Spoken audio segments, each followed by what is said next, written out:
If you are beating yourself up after you eat something, or you're labeling food as bad and good, and oh my God, I got to stop eating carbs, and food is villainized, so you eat it and then you say, oh my God, I'm terrible, and you're creating shame around it, that is creating very unhealthy habits with food. And we are going to talk about increasing the healthy relationships with food right now. Check it out.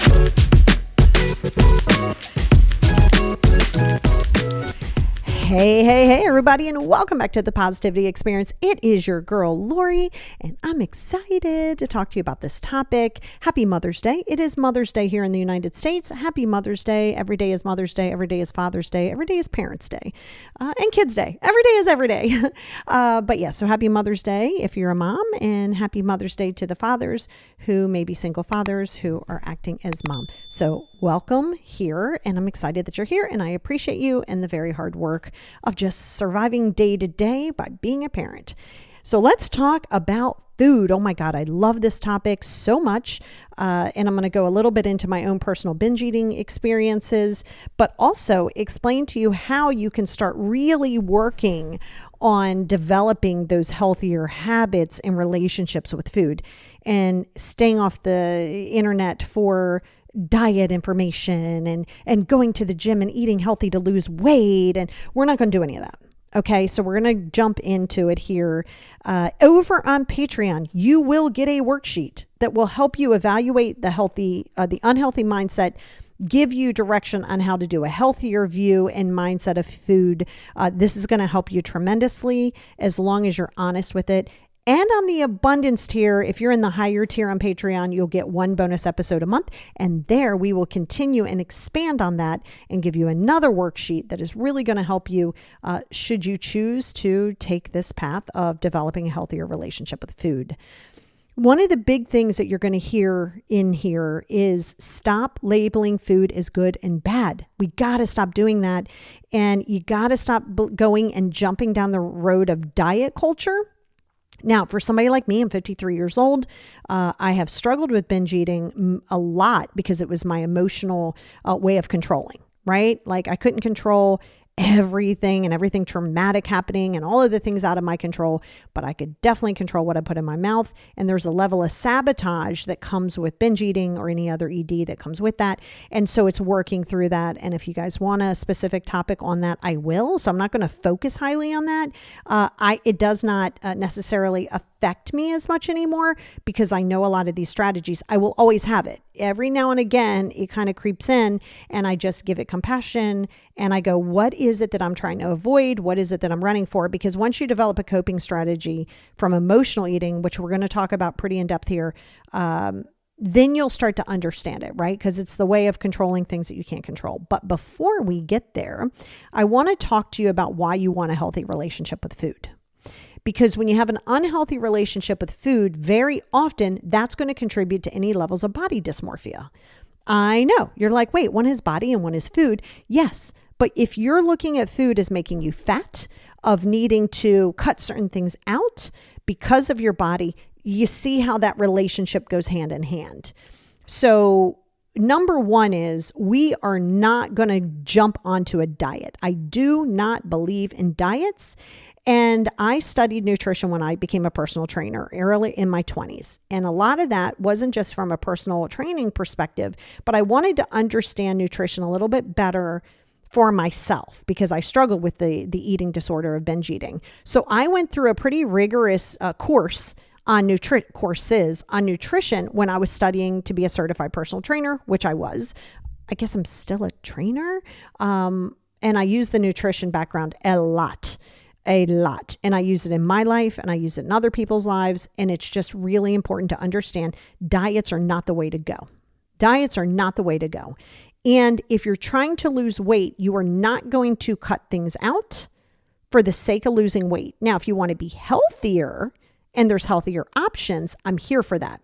But you don't go to the gym to lose weight and you don't cut out food and you start restrictive dieting, all of these things to lose weight. That is the worst reason to alter any eating behaviors. Now, with my clients, I have clients all over the world. If that's your jam, you know how to get me. Everything's always in the bio here, It's always in the show notes and the description. But it's important to understand, like, let's say you feel as though you want to lose weight. And I ask you what your eating habits are. Not judging, just want to know. And you tell me, let's say more of a processed foods and different foods. Well, I'm not going to have you cut those out right away. Nope. I'm not going to ask you to change your diet whatsoever in that moment. I'm going to have you add in alternatives at different times, in between meals, replacing one meal with a little bit of a healthier option without sacrificing joy from eating. And so a lot of people may tell you, hey, because anybody who studies nutrition knows you don't cut things out. And often you're not going to cut things out at all unless you're diabetic. If you're celiac, if you are following a vegan diet, yes, there are reasons to cut things out, but weight loss is not one of them. Okay. It's so important. So when you add in a healthier option, a lot of times you have to add something. Well, most of the time you got to subtract things before you can add things, relationships, boundaries, all those things. With food, I like to give you an alternative option while still enjoying food, because then what we'll do is we'll analyze, and I love a good fish sandwich from McDonald's at any given time. So if I want one, I'm going to go get one. Do I have them every day? No. Do I have them every week? No. But if I want one, I'm going to eat one, and I'm not going to beat myself up after. And we're going to talk about the guilt and shame here in a minute. Because a lot of that is an expectation, and it's how you sabotage, and there's this weird control that comes with it. And that's where mindful eating is going to be your friend. I don't care what you're eating right now. Mindful eating. So let's say you have Doritos. Okay, I'm going to say Doritos. Let's pick something that might not be as nutritious. Okay, Doritos. Well, if you're like me, and you mindlessly eat, you're just going to sit there and just shove this stuff in your mouth. Sit there watching TV, you're bored, which I'm going to tell you about sensory here in a minute, but like you're bored and you're just eating these things. And honestly, you're not even enjoying them. You're not really enjoying them. You're just, tastes good, tastes good, tastes good. Sometimes you're barely chewing the food and you're looking for the next bite. Well, mindful eating is going to have you pay attention to your hunger and thirst, right? Listen, snacks are great. We need snacks. We love snacks. We need snacks. We love snacks, and you can have snacks, right? It helps build that graze eating throughout the day, which is very healthy for you. So you have to realize a lot of times when you think that you're hungry, you're thirsty. So you always want to get a tall glass of water. Throw Crystal Light in there if you want, I don't care. But get a tall glass of water, probably 12 ounces if you can, 8 ounces is fine. Drink that. Wait a few minutes, about 10, 15 minutes. If you're hungry, now go get something to eat. Because a lot of times hunger is hidden by thirst and dehydration. And I mean a level of dehydration. I don't mean like you're looking for a cactus to pull fluid out of.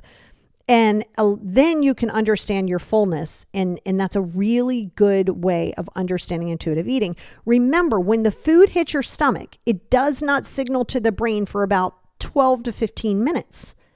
Okay, you might be like, oh man, I'm getting a little full.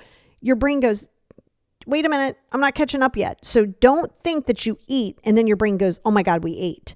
That's why, as a person who's hypoglycemic like me, if I don't eat for a certain amount of time and I start to get shaky, just because I eat and I try to eat something sweet, just because I eat to get my blood sugar up, I may see almost an instant improvement, but I'm not really going to get the full effect for about 12 to 15 minutes. All right. You got to listen to your body on this and stop trying to control it. Just go with mindful eating. So let's go back to the Doritos. You put the Dorito in your mouth, feel the texture, taste the cheesiness. Is it salty? Taste the salt. What's in it? That's mindful eating, not just shoving it in our mouths, because that's what we'll typically do. All right. Now, nutritious, rich foods are also a great, great friend for you. Fruits, veggies, right? Fruit. Stop running from fruit because it has sugar in it. Stop doing that. This is the biggest issue that I have with keto diets. Now, as a person who's menopause, a heavier protein, which it doesn't have to be animal protein, but it's good. Heavier protein is good for satiation in your stomach. Do not avoid fruits. Again, if you're diabetic, talk to your doctor. See how he feels about fruits. Some have a lower glycemic index than others. Yes. So you may want to talk to your doctor, but if you don't have those things, embrace your fruits. Don't go, oh my God, bananas have carbs in them. And they also have potassium. They have good stuff in them. You villainize the food. Stop good and bad. Your fruits are beautiful things to you. Vegetables are beautiful things to you. And whole grains. Okay. If a way of eating that I do subscribe to, that I love, is they call it a diet, but it's really a way of eating, is the Mediterranean diet. It's always listed number one in quote unquote diets.com. The Mediterranean way of eating is amazing. Flexitarian is also good, where you're mostly vegetarian, but you're kind of flexible. You can add some things in there. A Mediterranean way of eating, if you go on Netflix and you watch the Blue Zone, I think it's called Blue Zone Eating or Blue Zone Diets or whatever, you'll see that it's very Mediterranean based. So if you balance it out, you're going to need those whole grains, brown rices, quinoas, love it. Stop running from the carbs. Your body needs carbohydrates for fuel. I don't care how you spin it. You need carbohydrates for fuel. When people tell you you don't need it, that is very untrue, proven multiple times in health, multiple times in nutrition. Yes, maybe you don't want to eat a lot of white breads or white rices, though I will tell you I eat a lot of white rice, especially in sushi, and I'm here for it. But I also supplement in with brown rices, wheat breads, whole grain breads, preferably whole grain, because some of the gluten can be a sensitive thing to my stomach. Sourdough bread is amazing because it does not bother me. So you want that. Your lean proteins, have protein. If you are a carnivore, have your lean proteins. Highly recommend that they're organic and free range and you really know where your food is coming from. I don't eat red meat or pork. I will have fish mostly. Every now and again, I will have a level of chicken. I try really hard. So it's more of a flexitarian / Mediterranean diet for me. And that's really important. So make sure that you're having the lean protein and healthy fats. Everything in balance. Stop with thinking you gotta cut things out. It is very untrue. Your body needs balance. Okay, your body needs balance. So you want to pick more nutritious, dense foods than the foods that kind of have no sort of benefit. However, if you want something, have something, because as a binge eater, you don't cut foods out. You also got to be careful because fasting is a beautiful thing, has so many benefits. If you have an eating disorder or if you struggle with disorganized eating at all, you want to be careful of fasting. Typically, they will encourage you not to fast because it can trigger certain things. Fasting is good unless you're struggling with disorganized eating, then I would encourage you to kind of stay away from that. But having a lot of water and fluids, but also for me, I know a lot of you know this, I have this weird addiction to watermelon in the summer. I am not lying to you. I eat 2 to 3 whole watermelons, sometimes more, by myself. Seedless watermelon. I don't like seeded watermelon. It tastes different. By myself in the summer, by myself. But it's filled with water. Yeah, it's got carbohydrates in it. Don't care. It's very electrolyte filling. So that's just my jam. So find fruits and vegetables that you like. Stick with those and try like new recipes. You know what I mean? Like very often we get caught up in, I make these 5 things because they're easy. You know how to make them. Encourage yourself to step out of it by adding more of those nutritious, dense foods and creating the balance. Again, carbs are not bad. Fruit is not bad. Those sugars are natural. Okay. Maybe don't go have 700 gummy bears, but if you want a handful of gummy bears, go ahead and have them. Go ahead. Because if you avoid it and you deprive yourself, your brain will very often go, now I need it. If you cut things out, right? Again, if it's health oriented, it's different. If you cut things out, your brain goes, I want that. Why do you think if somebody has an old box of Pokemon cards and they're all these top rated cards and they price them really high because they can, they're odd. A lot of people will be like, oh my God, I got to have those. It's the same thing with food. If you remove it and you say it's bad, your body goes, oh yeah, I need that. So that's why you want to, if you want a piece of pie, have that piece of pie. For the most part, try to eat nutritious, dense foods. Stop restricting yourself again, unless you've talked to your doctor and you have to restrict something. Going back into, if you hear rattling, it's my cat, because the cats sleep until I do my podcast and they go, it's time for me to show my ass, which is what she's doing right now. Avoiding that good, bad food label. All foods confirm a level of balance. Okay. Balanced diet in moderation. You hear moderation. Yes. If you are trying to lose weight, the only way to lose weight is a calorie deficit. That is correct. This does not mean you go, gotta stick to a 1,200 calorie diet. Again, be careful of the weight loss. You are eating healthy. You are going to the gym. You are moving your body to be healthier. The fat, the fat, quote unquote, I'm using quotes on my YouTube channel.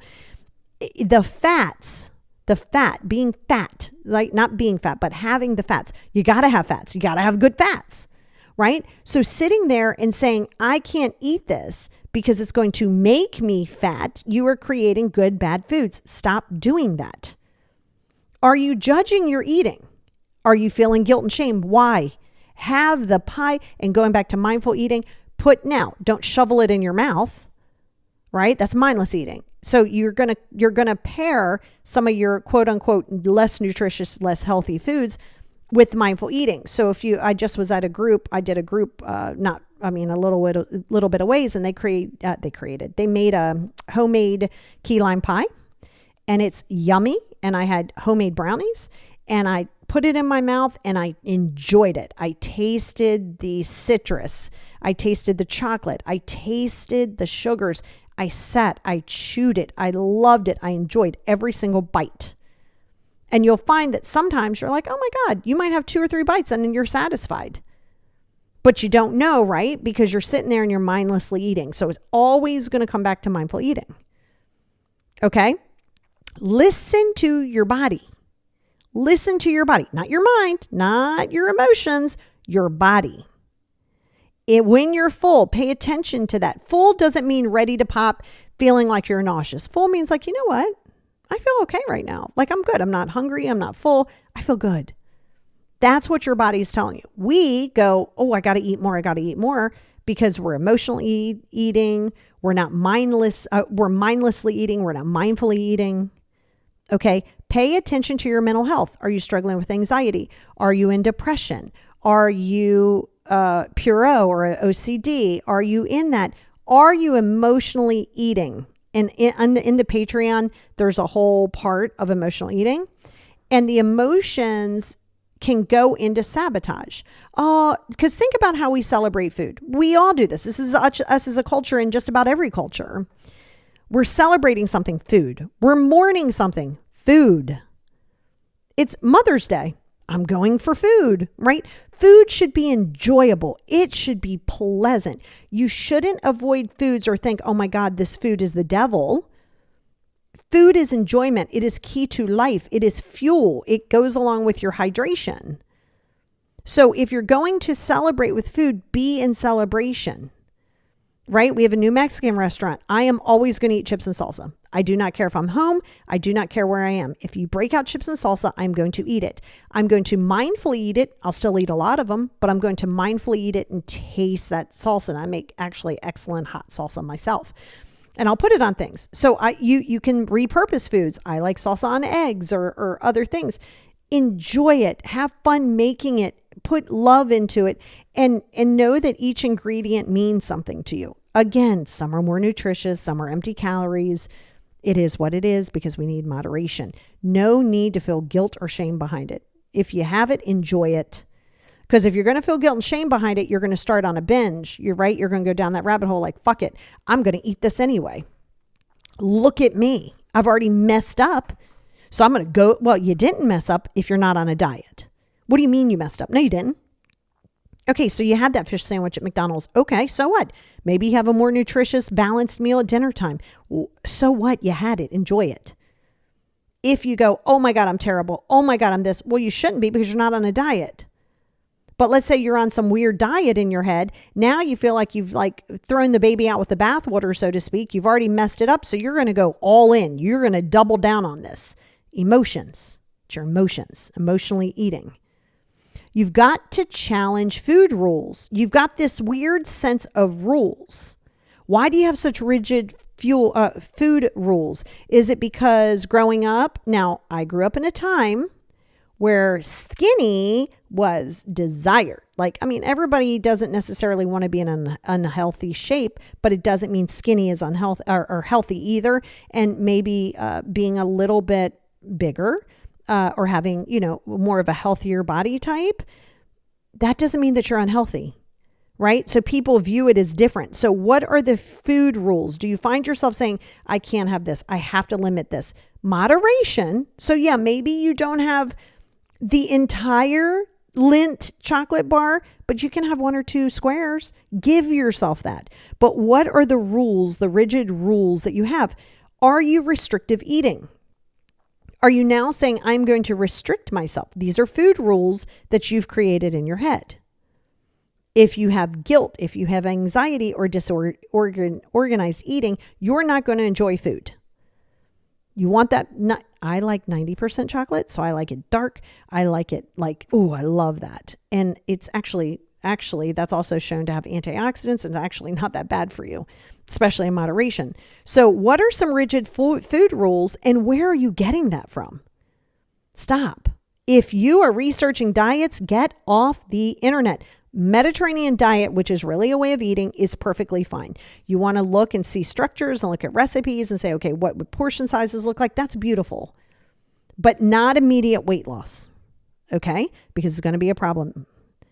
All right. Now, do you have self-compassion? Are you practicing self-acceptance? I like this. I'm going to have this. And maybe I'm never going to be a size whatever. And maybe this is where I need to be. That's why you need self-acceptance.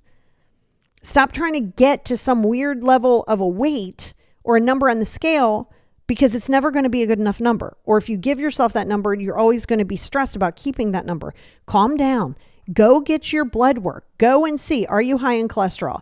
Do you have insulin resistance? Like, what is happening? Okay, so build your meal plans around that eating. Listen to your doctor. But if you get it all clear, if they're like, everything's fine, organized, structured, balanced eating with treats every now and again. If you think I'm not having pizza, you've lost your mind. I'm going to have my slices of pizza. French fries are my weakness. I will have French fries out, but I will also make a healthier version of them at home with real white potatoes. White potato. Now, this is where they'll tell you to stay away from whites, like again, they're less nutritious, but don't feel like you can't eat them. Realistically, when you're talking about a sweet potato and a regular potato, there really isn't that much difference. So eat what you want. I like to toss them in oil. I like to toss them in sea salt. I put some spices on it, sometimes Old Bay, put it in the oven, and I have the healthier version of steak fries, but I'm still going to get my McDonald's fries. Let's be very clear. Okay.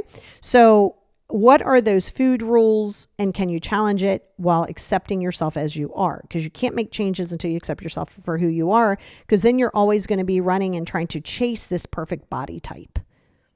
Okay. You're also not just going to change up in a flash. Stop with the I need it fast, I need it fast, I need it fast. Let me cut all this stuff out and add all this good stuff in because I need to do it right now. No. This is a process.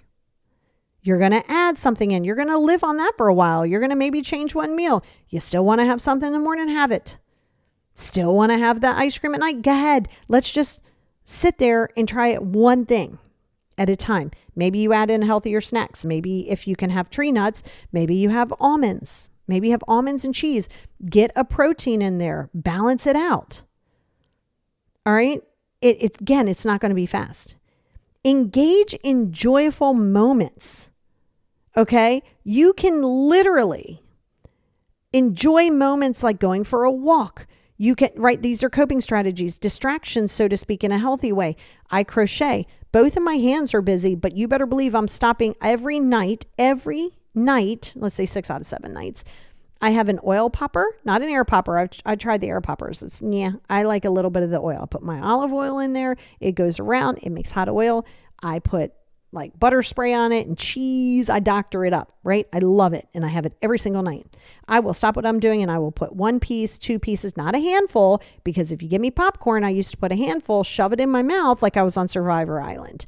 One at a time. I like to taste the butter. I like to taste the salt. I like to feel the oil. I like it. So you're allowed to do that in joyful moments while doing other things that's not just food oriented. Like I said, go for a walk, focus on new ways to move your body. These are all effective things because a lot of times, and I don't know if you've noticed this, let's say you start you start more of a healthier lifestyle. You're moving your body more, you're doing more of those things. Your eating habits actually do change because you're like, damn, I just spent like an hour and a half in the gym. I'll go get my latte, but then I want to eat a little bit more nutritious with its foods because I just spent all this time in there. That's just how it works. That's how the brain works. You start to see more progress and you start to feel a certain way. And then that's kind of where you'll start to see some changes. So moving your body and finding new ways to move your body is going to be so good for you. All right. Self-care and stress reduction. I know, sounds great. But when you are stressed, this is where the emotional eating will come into play. You can't control anything else. You're doing this. Emotional eating is always mindless eating. So that's a good way. Am I mindlessly eating? Am I upset? Am I sad? Am I happy? Because again, it's not all negative. Am I happy? Am I overjoyed? Do I want to go for something? Again, treat yourself, but be mindful in doing so. You want to try as best as you can to kind of calm down that stress reduction as best as you can. Diet culture is out. All right. So if you're following somebody and you're in diet culture and it's always about a diet, 1200, you may want to reconsider that because you're always going to hit a different bar. Again, highly recommended is the Mediterranean diet. It is proved over and over and over in just about every continent by doctors, by nutritionists to be effective and healthy. And yes, you can have wine. If you are a drinker of wine, obviously if you have a disorganized relationship with alcohol, not a great thing, but red wine, you can have in moderation. So you really want to try to really evaluate and then build your meals around that. But there's olives and, oh my God, I love olives and I like to doctor those up too. And so you can have these things, but be mindful of that, but get out of the diet culture. Okay. And you may have had this in your family dynamics where it was like, don't eat this, or we show love through food. I see this a lot with my Italian clients and just the people who I know who live in Italy. I'm going to tell you right now, they know how to eat. They will throw down and they will not apologize. I'm like, that's what you want to do. Pasta is not bad. Stop thinking pasta is bad. Moderation. No matter what you do, you could overeat tons of healthy stuff. So again, mindless eating will create more disorganized eating in general, and mindful eating will let you really experience that piece of pizza. It'll let you bite into it. You'll taste the cheese. You'll taste the oregano. You'll taste the sauce. It is yum when you are mindfully eating. All right. We know trauma and bullying. We know strict diet rules. These have all created unhealthy views of food. But when you sit and you say, oh my God, I can actually have that cookie. I made blueberry muffins yesterday because I wanted blueberry muffins. I was craving them. But I made blueberry muffins a bit of a healthier version with almond flour. And I did use not a sucralose, but I used like a monk fruit sweetener. I did a monk fruit sweetener. I did the baking powder and I did use butter in there. And then I added a bunch of blueberries, like over the top blueberries. You can add anything you want, put them in the oven. I had 2 last night. I had 1 for breakfast this morning. They're super yummy. And I just made a healthier, more nutritious view of it. Would I just go grab one? Yes, I would still grab a regular one, but you can still have your foods. And it also gives you this power to see things from beginning to end. A lot of times, especially if you have ADHD like me, you might see a recipe list and it might have like 40 things on it, exaggerative, but let's say 15 things on there and you're like, oh my God, that's too much. Yeah, it's just because you're not used to doing it. When you focus on staying mindful in the kitchen and it becomes this fun challenge, really, you're like, ooh, I want to eat blank, but can I make this a little bit more nutritious for me? This again, doesn't mean cut out the regular kind, but like the French fries. If you get some russet potatoes or whatever potatoes you want, sweet potatoes, regular potatoes, I don't know. It just doesn't matter. Cut them. You can air fry them. I like to bake these because they're just good. I've air fried them. They're fine, but I like them in the oven. And you cut them into and you can cut them as thin as you want, but I like steak fries. I also like McDonald's fries, but I like steak fries. And you toss them in oil. You can toss them in sea salt. Again, I like to add Old Bay to them. You can add Parmesan to them. You can add whatever you want to them. And you toss it up really good and you coat it. And you put it in the oven at about 375. You can also bump that to 425 if you want them sooner. I don't care at 375. They'll last. I mean, for me, it's about 40 minutes, 45 minutes. It might be less for you. Depends on your oven. And I'll have regular ketchup. Yes, you can make better ketchup that's not as much sugar. I don't care. I'm using my Heinz ketchup, right? And I'll dip it in there or barbecue sauce. So I'm balancing it, right? I'm like, I'm not going to give up this because I don't want to, right? I just don't want to. I have had healthier versions and sometimes I will need that, but I don't make food rules. So anyway, there's a recipe for you to try. They're super freaking yummy. You can do it with sweet potatoes. You can do it with russet potatoes. You can do it with red potatoes. I don't care. But those are all really good things. You can also take the little round potatoes and smush them, like boil them first with a lot of salt. Then when you pull it out at about 7-8 minutes, then you take a cup and you smush them down. And I add Parmesan cheese to everything. So Parmesan cheese and garlic goes on everything I have. I'm surprised I don't put that on fruit, but I put it on everything. Onions and garlics are my thing. And you put it in there and you pop it in the oven. Like these are things that you can have without feeling restrictive. Like those blueberry muffins, use almond flour instead of regular flour. And sometimes just go for the real thing. You got to be careful of fat-free foods and low-fat foods because there's other fillers in there, right? So reading labels will become your friend. Don't get obsessive, but if it says things like fructose and other things like that, yeah, you may go, okay, well, maybe I want to limit that. But then sometimes if you want that cookie, get the cookie.